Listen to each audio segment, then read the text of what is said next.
नमस्ते दोस्तों, मैं हूं विशाल और आप देख रहे हैं प्यासी आत्मा, एक ऐसा चैनल जहां हम रोज लेके जाते हैं डर की उस दुनिया में जहां से कुछ लोग ही वापस आ पाते हैं। आज की कहानी कुछ ऐसी रूह की है जो मरी नहीं, बदल गई। ये कहानी किसी आदमी की नहीं, ना ही किसी घर की या किसी वीरान रास्ते की है। ये कहानी है एक औरत की, एक ऐसी औरत जिसे दुनिया ने कभी समझा ही नहीं, जिसे लोग पहले देवी मानते थे और फिर एक दिन उसी को डायन कहकर जला दिया गया। मगर जो आग में जली थी वो राख नहीं बनी, वो साया बन गई, चांद की रोशनी में जीती हुई और उसी चांदनी में अब भी भटक रही है। उसका नाम चांद बिधा है और आज वो खुद आपको सुनाएगी अपनी पूरी जिंदगी की सच्ची खौफनाक आप बीती। वो कौन थी बचपन में? क्या उसके साथ कुछ ऐसा हुआ था जो नहीं होना चाहिए था? क्या वो वाकई डायन थी या वो सब जो हुआ एक बहुत बड़ी साजिश थी? और अगर वो डायन थी तो क्या उसने सिर्फ मारा या फिर कुछ ऐसा किया जिसे जानकर आप भी उसे डायन कहने से डरोगे? वो औरत आज भी हर चांद की रात को जिंदा होती है। कोई ना कोई उसे देखता है लेकिन जिक्र कोई नहीं करता, क्योंकि उसके नाम के साथ एक ऐसा श्राप जुड़ा है जो कान से होकर आत्मा में उतर जाता है। तो अगर आप तैयार हैं उसके बचपन से लेकर उसके पहले कत्ल तक का राज जानने के लिए, तो बैठ जाइए, हिलिएगा मत, क्योंकि अब शुरू होती है चांद बिधा डायन की भयानक खौफनाक आप बीती। और हां, अगर अब तक चैनल सब्सक्राइब नहीं किया तो कर लीजिए, क्योंकि प्यासी आत्मा में डर बस कहानियों में नहीं, रूह में उतरकर वहीं अटका रह जाता है। मेरा नाम चांद बिधा है और मेरी कहानी वहां से शुरू होती है जहां से आमतौर पर लोग अपने बच्चों को कहानियां सुनाते हैं, पर मेरे हिस्से में कहानियां नहीं, सन्नाटे और छटपटाहटें आईं।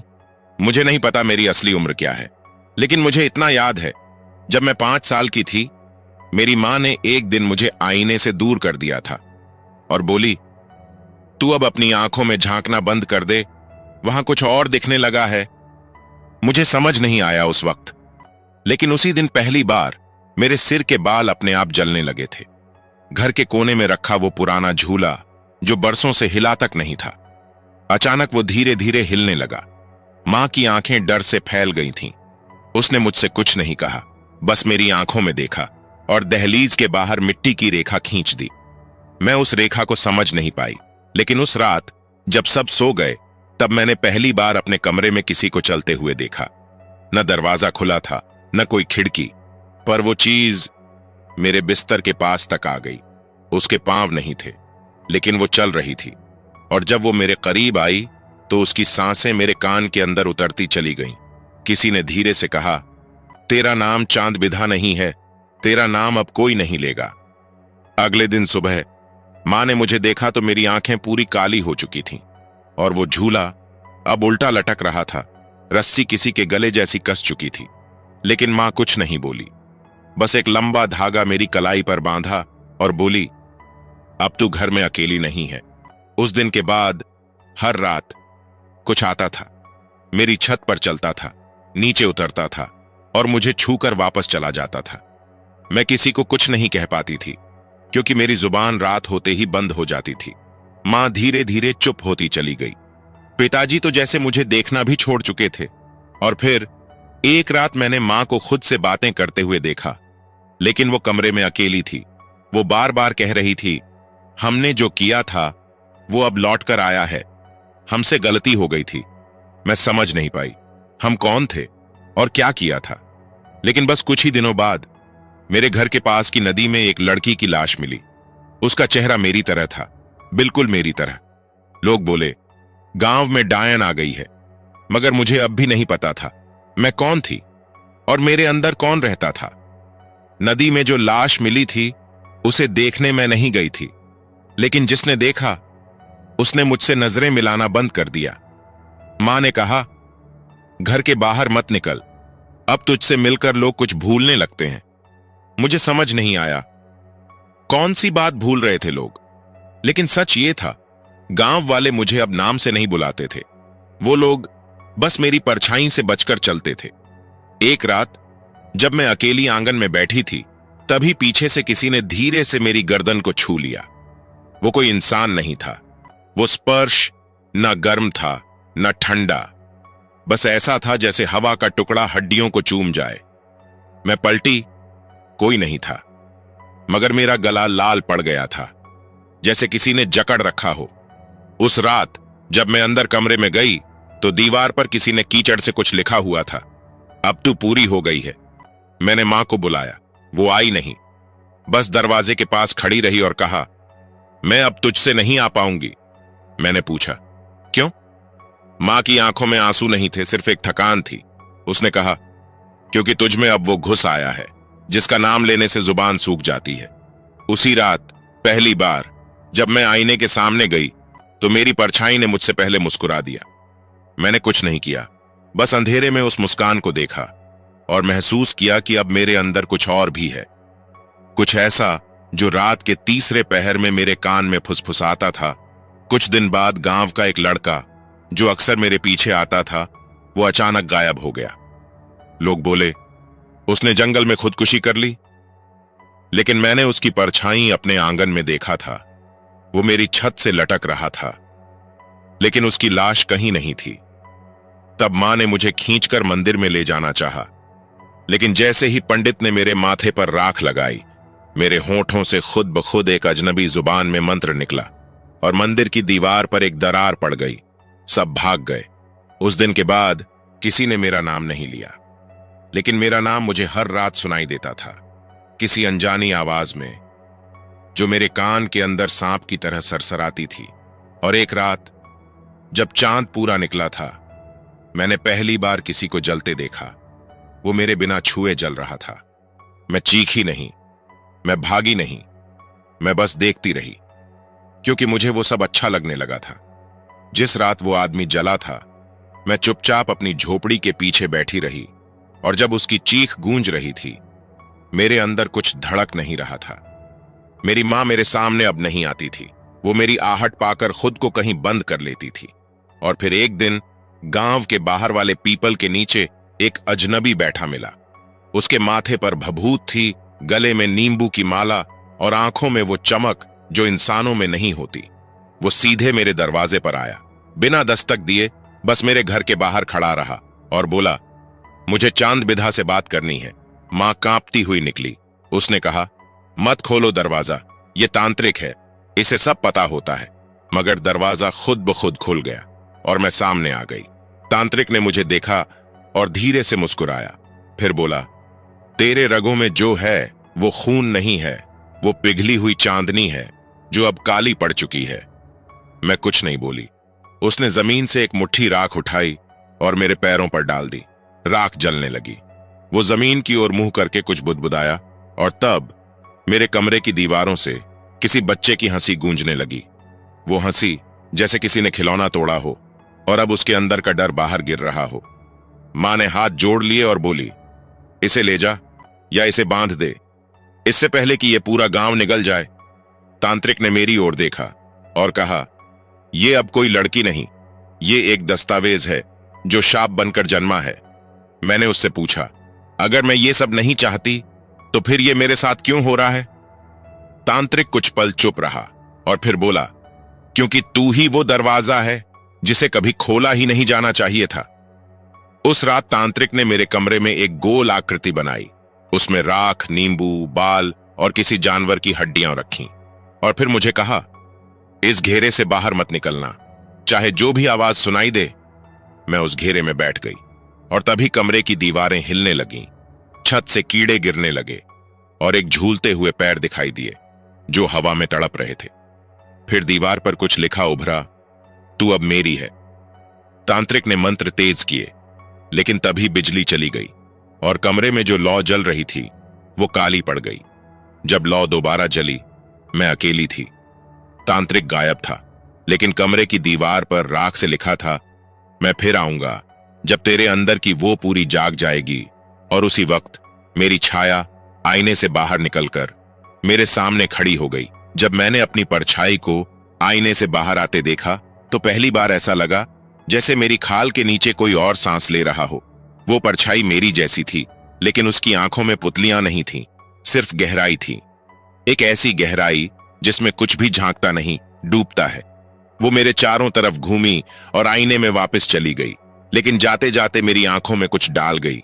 कोई भूख, कोई प्यास जो इंसानी नहीं थी। उस रात के बाद मुझे लोगों की धड़कनों की आवाज आने लगी, उनके शरीर से उठती गर्मी मुझे चुभने लगी और किसी के मरने की महक अब मुझे मीठी लगने लगी। मैं हर रात नींद में कांपती रही, कुछ बड़बड़ाती रही और हर सुबह मेरी चादर पर किसी दूसरे के खून के छींटे पाए गए। मां ने मुझे झोपड़ी के खंभे से बांध दिया, लेकिन फिर भी अगले दिन गांव के कुएं में एक लड़की की लाश मिली जिसकी गर्दन टूटी हुई थी और चेहरा किसी ने नोच डाला था। लोग बोले भेड़िया होगा या कोई जानवर, लेकिन मां ने मुझे देखा और मेरी आंखों से नजरें नहीं हटा पाईं। उसी रात मुझे लगा कोई मुझे पुकार रहा है। मैंने आंखें खोली और देखा मैं खंभे से बंधी नहीं थी। मेरे पैरों में कीचड़ था और हाथों की उंगलियों में कुछ चिपका हुआ। मैं उठी और झोपड़ी के बाहर गई और पास के कुएं में झांका। वहां कुछ नहीं था, लेकिन कुएं की दीवार पर मेरे नाखूनों के निशान थे, जैसे किसी ने वहां चढ़ाई की हो या किसी को नीचे धकेला हो। मैंने हाथ धोना चाहा, लेकिन जब पानी में अपना चेहरा देखा, वो मैं नहीं थी। चेहरा वैसा ही था, लेकिन आंखें काली थीं, बिल्कुल काली। उसी वक्त झोपड़ी के पीछे से किसी के चीखने की आवाज आई। मैं दौड़ कर गई और देखा एक आदमी जो मां के साथ कुछ समय से दिखता था, जमीन पर पड़ा तड़प रहा था। उसकी आंखें बाहर आ चुकी थीं और गले पर किसी ने नाखून से एक्स बना रखा था। मां दूर खड़ी चीख रही थी, क्या कर दिया तूने? तू इंसान नहीं रही। लेकिन मैंने कुछ नहीं किया था, कम से कम मुझे याद नहीं था। मेरी उंगलियां कांप रही थीं और नाखूनों पर खून ताजा था। उसी समय एक सरसराती सी आवाज मेरे कान में पड़ी, अभी तो शुरुआत है, तुझ में जो जागा है वो अब कभी सोएगा नहीं। मैंने पीछे देखा, कोई नहीं था, लेकिन हवा में जले हुए बालों की गंध थी और मां भाग चुकी थी। मैं अब अकेली थी, या शायद नहीं, क्योंकि मेरे अंदर अब दो सांसें चलती थीं और एक शरीर में दो आत्माएं कभी शांति से नहीं रहती। उस रात के बाद मां कभी वापस नहीं आई और जो अंदर जागा था वो अब मेरी आंखों से नहीं, मेरे पेट से देखता था। मैं अकेली नहीं थी, लेकिन जिस दूसरे के साथ थी वो इंसान नहीं था। मेरे आसपास हर चीज जैसे धीमी हो गई थी। लोग चलते थे तो धड़कनों की आवाज मुझे कानों में नहीं, जीभ पर सुनाई देती थी। फिर एक रात जब चांद पूरा था, मेरी नींद टूटी और लगा जैसे कोई मेरा नाम फूंक रहा हो, एकदम धीमा, जैसे पत्ते फड़फड़ा रहे हों, लेकिन नाम सीधा दिल में चुभा। मैं उठी और नंगे पैर बिना कुछ सोचे झोपड़ी से निकलकर सीधे जंगल की ओर चल पड़ी। रास्ता मैंने नहीं देखा, किसी ने मुझे खींचा और जब मुझे होश आया, मैं एक पुराने बरगद के नीचे खड़ी थी। चारों ओर घना अंधेरा और हवा में राख जैसी बू थी। उसी पेड़ के नीचे मिट्टी से काला गोला बना था और उसके चारों ओर इंसानी हड्डियां सजाई गई थीं। कुछ जल चुकी थीं, कुछ ताजा लग रही थीं। तभी पेड़ की जड़ के पास से कोई निकला, एक औरत, लेकिन बिना चेहरा। उसका चेहरा था ही नहीं, बस चमड़ी थी, फैली हुई और झूलती हुई। उसके हाथों में एक जलता हुआ बच्चा था, सांस लेता मगर जलता हुआ। वो औरत मुझे घूरती रही और फिर बोली, तेरा खून अब अपना हो चुका है। जो तूने खाया, जो तूने देखा, वो अब तुझसे बाहर नहीं आएगा। और फिर वो मेरा हाथ पकड़कर उस जलते हुए बच्चे की तरफ ले गई और कहा, इसके मुंह में अपना खून डाल, वरना ये तुझसे बाहर आ जाएगा। मुझे कुछ समझ नहीं आया, लेकिन जैसे मेरे शरीर में किसी और की मर्जी भर चुकी थी, मैंने अपनी हथेली काटी और वो खून उस जलते मुंह में टपकाया। बच्चा चिल्लाया नहीं, बस उसकी आंखें खुल गईं और उनमें वही गहराई थी जो आईने में मेरी परछाई में थी। तभी पेड़ की शाखाएं हिलने लगीं और पेड़ से लटकती लाशें गिरने लगीं। 1, 2, 10, 20 हर लाश की गर्दन पर वही एक्स बना था जो उस आदमी के गले पर था, जिसे मां के साथ देखा था। और हर लाश के मुंह से एक ही आवाज निकली, अब तू लौट नहीं सकती चांद बिधा, तू सिर्फ चांदनी में जिएगी और वहीं मरेगी। मैं चीखना चाहती थी, लेकिन मुंह नहीं खुला, और जब खुला तो मेरी चीख की जगह किसी और की हंसी निकली। वो हंसी जो अब तक मैं सिर्फ सपनों में सुनती थी, अब वो मेरे अंदर थी। और वहीं जंगल में बरगद के नीचे पहली बार मुझे लगा मैं इंसान नहीं बची, और जो बचा है वो सिर्फ शुरुआत है। वो रात, वही बरगद, और वो चेहरा रहित औरत, सब कुछ जैसे मेरी आंखों के पीछे एक नंगी आग की तरह जल रहा था। मैं वहीं बैठी रही पूरी रात, न जागी न सोई, जैसे शरीर में वक्त ही नहीं बचा था। सुबह जब आंख खुली तो मैं वहीं जंगल की मिट्टी में लेटी थी, मुंह सूखा हुआ, हाथों में राख और सीने पर किसी ने लाल मिट्टी से एक निशान बना रखा था, 3 उल्टे त्रिकोण।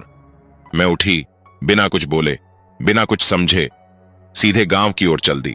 लेकिन गांव में कदम रखते ही जो सबसे पहले देखा वो था मेरा ही नाम दीवारों पर लिखा हुआ, लाल रंग से, चांद बिधा देवी की जय। आज चंद्र ग्रहण की पूजा है, नए रक्त की बलि अनिवार्य है।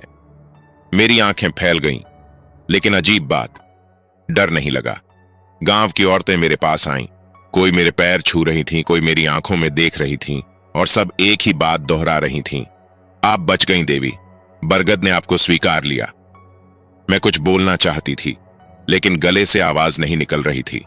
और फिर मुझे लेकर जाया गया उसी छोटे मंदिर में जो बरसों से बंद पड़ा था। अंदर अंधेरा था, लेकिन वहां कुछ हिल रहा था। दिया जलाया गया और उस दिए की रोशनी में जो मैंने देखा वो मेरी ही तस्वीर थी। उसी की पूजा हो रही थी, लेकिन तस्वीर में मेरी आंखें नहीं थीं। वहां सिर्फ 2 काले गड्ढे थे और तस्वीर के नीचे लिखा था, जिसने मौत को खाया वही अब जन्म देगी। मुझे समझ नहीं आ रहा था कि यह सब कब हुआ, कैसे हुआ, लेकिन मेरे अंदर जो था वो मुस्कुरा रहा था। उसी शाम जब चंद्र ग्रहण शुरू हुआ तो गांव वालों ने मेरी तस्वीर के आगे एक नवजात बच्चा लाकर रखा। बच्चा रो रहा था और उसके पास एक चाकू रखा था। उस चाकू पर वही 3 त्रिकोण खुदे थे। गांव के बुजुर्ग मेरे पास आए और बोले, देवी, इस बार रक्त आपकी अग्नि को शांत करेगा, कबूल कीजिए। मेरे हाथ अपने आप उठ गए। मैंने चाकू उठाया, लेकिन जैसे ही मैंने देखा मेरे अंदर कुछ टूट गया। उस बच्चे की आंखों में वही मासूमियत थी जो शायद कभी मेरी अपनी मां की आंखों में थी। मैं पीछे हटी, चाकू फेंक दिया और चिल्ला उठी, मैं देवी नहीं, मैं बस एक लड़की थी जिसे तुम सबने जलाया, चबाया और अब पूजने लगे हो। गांव वाले एकदम सन्न। फिर किसी औरत ने धीरे से फुसफुसाया, ये देवी नहीं रही, इसकी आत्मा बदल गई है। फिर एक आदमी चिल्लाया, ये वापस इंसान बन रही है, इसे अब रोका जाए। और अगले ही पल मंदिर के दरवाजे बंद कर दिए गए। मुझे घसीटकर उसी दीवार के सामने खड़ा किया गया जहां मेरी आंखें नहीं थीं, और दिए बुझा दिए गए। अंधेरे में अब सिर्फ सांसों की आवाज थी, और उन सांसों के बीच एक धीमी सी हंसी फिर से उभरी। लेकिन इस बार वो हंसी मेरे अंदर नहीं, मेरे पीछे थी। और जैसे ही मैंने पलट कर देखा, दीवार पर बनी मेरी तस्वीर मुस्कुरा रही थी और उसकी खाली आंखों से काला धुआं निकल रहा था। वो धुआं बिल्कुल ठंडा था, लेकिन जैसे ही वो मेरी त्वचा से छुआ, मेरा शरीर अंदर से जलने लगा। मैंने आंखें बंद कर लीं, लेकिन वो मुस्कान, वो तस्वीर और दीवारों पर रेंगता काला धुआं सब सामने से हटने का नाम नहीं ले रहा था। तभी मंदिर के कोने से एक फुसफुसाहट उभरी, चुप रहो, कुछ मत बोलो, बस शरीर छोड़ दो। और फिर किसी ने मेरी गर्दन के पीछे अपने नाखून गाड़ दिए। मैं चीख पड़ी, लेकिन मुंह से आवाज नहीं निकली। मेरी सांसें रुकने लगी थीं और अचानक सब कुछ काला हो गया। लेकिन फिर उस अंधेरे में मैंने किसी को चलते सुना। नंगे पांव धीरे धीरे मेरे पास आ रहे थे, और जैसे ही वो पास आया, मेरी बंद आंखों के पीछे एक चेहरा उभरने लगा। वो वही चेहरा रहित औरत थी, लेकिन इस बार उसकी आंखें थीं बिल्कुल मेरी जैसी। उसने मेरे माथे पर हाथ रखा और बोली, अब तेरा शरीर मेरा है और मेरी आत्मा तेरी, हम अब अलग नहीं। मुझे समझ ही नहीं आ रहा था कि मैं कौन हूं, वो जो डर रही थी या वो जो हंस रही थी। और जैसे ही मेरी आंख खुली, मैं मंदिर के बीचों बीच खड़ी थी। मेरे चारों ओर गांव वाले गुमसुम खड़े थे, और मेरे सामने वही नवजात बच्चा फिर से रखा गया था। लेकिन इस बार उसके पास चाकू नहीं था, उसके सीने पर कोई और चीज रखी थी, एक इंसानी जीभ। मैं कांप उठी, लेकिन मेरी आंखें एकटक उसे देख रही थीं। और फिर किसी ने पीछे से कहा, अब तेरे अंदर की भूख जाग चुकी है देवी, पहला आहार स्वीकार करो। मेरी गर्दन खुद ब खुद नीचे झुकने लगी। वो जीभ जैसे मेरी सांसों में पिघल रही थी, और मेरी मुंह से अचानक आवाज निकली, रक्त अब शब्दों से तेज बहता है। मैं पीछे मुड़ी, और जैसे ही मुड़ी, मंदिर की हर दीवार पर मेरी ही तस्वीरें थीं। हर तस्वीर में मेरी आंखें खुलती जा रही थीं। 1, 2, 3। और फिर एक तस्वीर ने मुझसे फुसफुसाकर कहा, अब तू डायन नहीं, तू वो है जो डायनों को जन्म देती है। मंदिर की छत हिलने लगी, दिए अपने आप बुझ गए और मंदिर के अंदर वो बच्चा अपने आप रोते रोते चुप हो गया। जब मैंने दोबारा उसकी ओर देखा, वो अब बच्चा नहीं था। वो मेरी ही तरह एक औरत थी, लेकिन पूरी काली।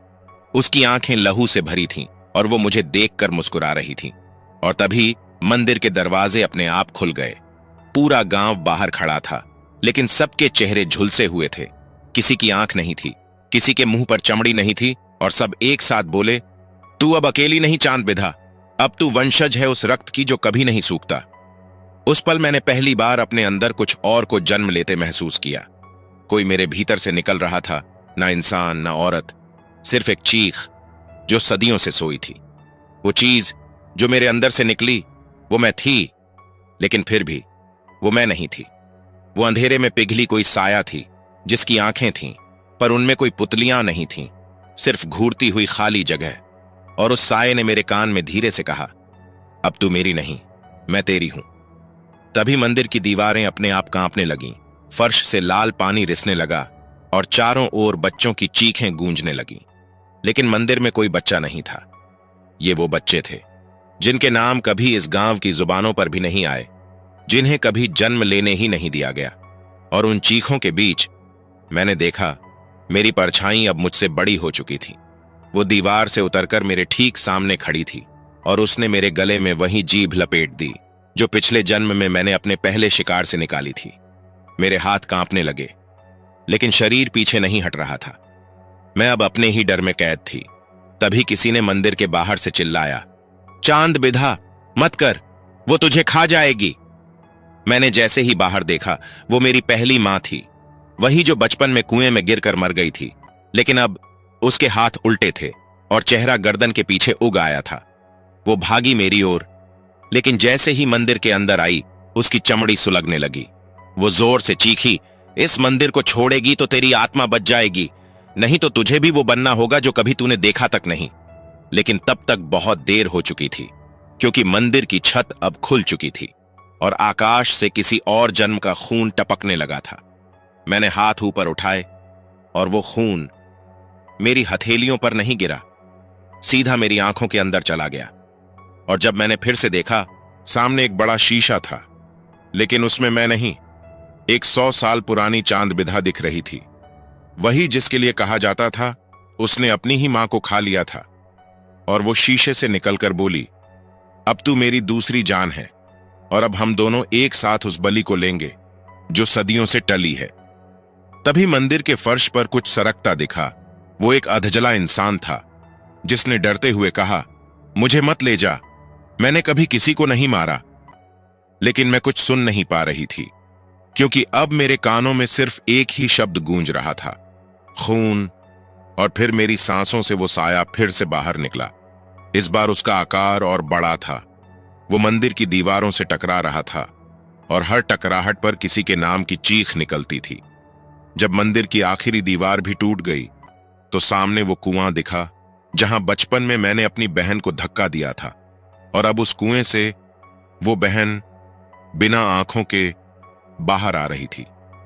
और उसने आते ही कहा, अब तेरा शरीर नहीं बचेगा, अब तेरा नाम भी तेरा नहीं रहेगा, अब तू सिर्फ एक और भूख है। मेरी चीख मुझसे आगे निकल गई थी, लेकिन तब भी कोई सुन नहीं रहा था, क्योंकि अब मैं इंसान नहीं रही थी। मेरी बहन जो उस रात कुएं में गिरी थी, अब मेरे सामने थी, लेकिन उसकी आंखें नहीं थीं। उनकी जगह गहरे, सूखे, सांपों से भरे 2 गड्ढे थे। और जब वो हंसी, तो कुएं से एक साथ 16 और हाथ बाहर निकले। हर हाथ किसी अलग उम्र की लड़की का था, किसी का छोटा, किसी का बूढ़ा, जैसे किसी ने मेरी तरह और भी बच्चियां उस कुएं में धकेली थीं। मैं चीखना चाहती थी, लेकिन मुंह से आवाज नहीं निकली, सिर्फ एक फुसफुसाहट, तेरी कहानी अभी बाकी है। तभी मंदिर की मिट्टी हिलने लगी, जमीन नीचे बैठने लगी और वहां से एक लकड़ी का संदूक ऊपर आया। संदूक में लोहे के कील लगे थे और उन पर लिखा था, जिसने पहली बार चांद बिधा को मारा, उसी के हाथों वो फिर जन्मेगी। मैं कांप गई, क्योंकि उस वक्त मेरी उम्र सिर्फ 9 साल थी और मैं नहीं जानती थी कि मैं मर चुकी हूं। हाँ, उस रात जब मां ने मुझे मंदिर में बंद किया था, वो ताबीज देने नहीं, बलि देने आई थी, और उस ताबीज के अंदर मेरे ही बाल थे। तभी मेरी बहन बोली, उसने तुझे मारा ताकि वो फिर से जवान हो सके, और तू डायन बनी ताकि मां अमर हो सके। मेरी सांसें घुलने लगीं, मेरी हड्डियां जलने लगीं, और उस संदूक का ढक्कन खुद ब खुद खुल गया। उसके अंदर एक पुरानी चमड़े की किताब और एक कटा हुआ हाथ था, जिसकी उंगलियों पर अब भी मेरी मां की चूड़ियां थीं। किताब अपने आप खुलने लगी, और हर पन्ना जैसे मुझसे कोई नई सच्चाई कह रहा था। तेरा जन्म ही एक तांत्रिक यज्ञ था। तुझे खून में इसलिए पाला गया ताकि बलि पूरी हो सके। तेरे गले में बंधा धागा तेरे जीवन का नहीं, मौत की उल्टी गिनती का धागा था। मेरी रूह कांप गई, क्योंकि अब सामने मेरी मां खड़ी थी, लेकिन उसका चेहरा पूरी तरह से उल्टा हो चुका था। आंखें गालों में, नाक माथे पर और मुंह गर्दन के बीच। उसने कहा, तेरी मौत से मैं जवान हुई, अब तेरी दूसरी मौत से मैं अमर बनूंगी। और जैसे ही उसने संदूक की ओर हाथ बढ़ाया, मेरी बहन ने चीख कर कहा, रुक, ये शरीर अब सिर्फ उसका नहीं, अब इसमें हम सब की भूख समा चुकी है। तभी जमीन से एक साया उठा, वही साया जो पहले मेरे अंदर समाया था, लेकिन अब उसका चेहरा मेरे जैसा था। उसने मां की ओर देखा और सिर्फ एक शब्द कहा, अब बलि उल्टी होगी। हवा भारी हो गई। मंदिर के बाहर खड़े पीपल के पेड़ पर खुद ब खुद छोटे छोटे पुतले लटकने लगे। हर पुतला किसी बलि का प्रतीक था। मां पीछे हटने लगी, लेकिन तब तक देर हो चुकी थी, क्योंकि मेरी परछाई अब मेरी नहीं थी। वो उन 16 आत्माओं का मेल बन चुकी थीं, जो उसी कुएं में दम तोड़ चुकी थीं। और जैसे ही वो परछाई मां से टकराई, उसकी चमड़ी अपने आप खुरचने लगी। वो चीखती रही, लेकिन मंदिर के चारों ओर अब कोई इंसान नहीं था, सिर्फ कफन, चूड़ियां, झूलते पुतले और लहूलुहान शब्द। मैं गिर पड़ी, और मेरी बहन ने धीरे से मेरे कान में कहा, अब सिर्फ एक आखिरी रात बाकी है। उस रात तुझे वो बनना है जिसके लिए तू मारी गई थी, और वो रात कल की रात है, अगली रात। मंदिर के चारों ओर का जंगल सिर के बल खड़ा लग रहा था, जैसे कोई पूरा इलाका उल्टा लटक गया हो। और आसमान, वो काला नहीं था, बल्कि किसी जलती हुई खाल की तरह हिल रहा था, सिकुड़ रहा था, और उसमें चमक रही थी एक लहूलुहान चांद। मेरी बहन ने कहा था, आज की रात तुझे वो बनना है जिसके लिए तू मारी गई थी। लेकिन कौन थी मैं? सिर्फ एक मरी हुई लड़की, एक डायन, या सिर्फ किसी और के जिंदा रहने का सामान? तभी सामने रखी चमड़े की किताब फिर खुलने लगी। इस बार उसमें एक नक्शा उभरा, एक पुराना तांत्रिक यज्ञ स्थल जो इसी जंगल के अंदर कहीं था। और वो नक्शा मेरी त्वचा पर उभरने लगा। मेरी छाती पर हर निशान, मेरी पीठ पर हर रेखा अब उस यज्ञ की दिशा बताने लगी थी। मेरी रूह अब मेरी नहीं रही थी। मैं चलने लगी, और पीछे पीछे कुएं से निकली 16 आत्माएं, हर एक के गले में चूड़ियां और आंखों में सिर्फ राख। पेड़ अपने आप झुकते जा रहे थे, और जब मैं यज्ञ स्थल पहुंची, वहां पहले से मां बैठी थी। अब वो बूढ़ी नहीं थी, जवान, सुंदर, और उसकी आंखें गोल्डन तिलिस्मी रोशनी से चमक रही थीं। मेरे अंदर आग लगी, लेकिन शरीर हिल न पाया। मां बोली, मैंने तुझे नहीं मारा बेटी, मैंने तुझे बनाया। तू सिर्फ एक देह नहीं, तू वो कलश है जिसमें 16 बलियों का रक्त समाया गया। तेरे पैदा होते ही तांत्रिकों ने भविष्यवाणी की थी, तू अगर बलि बनी तो मैं अमर बनूंगी, लेकिन तू अगर जाग गई तो मेरा हर जन्म जला दिया जाएगा। मेरी सांसें टूटने लगी, क्योंकि मेरी आंखों के सामने अब हर लड़की की मौत दोबारा चल रही थी। कुएं में फेंकती मां, मंदिर में रोती बच्चियां, जलते हुए ताबीज।